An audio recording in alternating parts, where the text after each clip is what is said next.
Με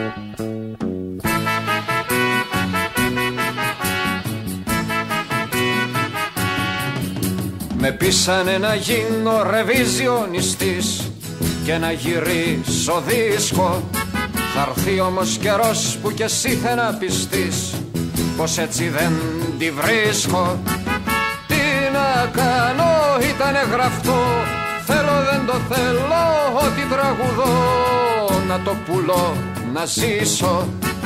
Όταν πάω στον παραγωγό πρέπει να βολέψω έτσι το γραφτό, να του γυαλίσει για να το πουλήσει, να έχει σαλέπι για να σας αρέσει, να έχει θέμα με έρωτα και αίμα, να είναι λόγια, λόγια κομπολόγια, να σας καλώ καρδίσω για να σας γαλουχίσω. Κι από χρέο συναδερφικό να χαμογελάω στο κοινό, να τους σαλεύω για να το μερεύω, να τους σφυρίζω, να το αναλουρίζω, να το φουντώνω, να το ξεφουσκώνω και στην κομμούνα να είμαι οπορτούνα για να σας εκτονώνω με πλαίσιο τον νόμο.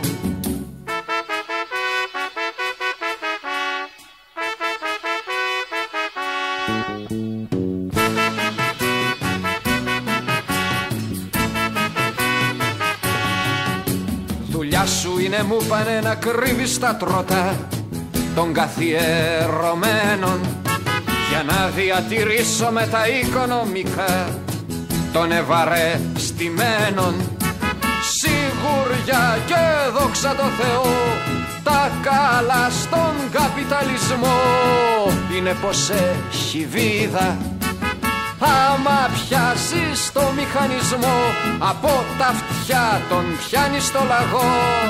Τον πελοπίδα τρως με μια τσιμπίδα, στην Παρθενόπη χαρίζεις ένα τόπι και με τα χρόνια γυρνάς στα σαλόνια. Ξεχνάς πια μάνα, σε γέναες στο κλάμα και του εργάτη καβάλισες στην πλάτη.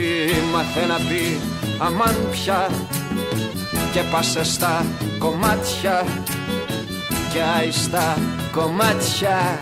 Με πείσανε να γίνω ρεβιζιονιστής και να γυρίσω δίσκο. Θα έρθει όμως καιρός που κι εσύ θα να πιστείς πως έτσι δεν τη βρίσκω.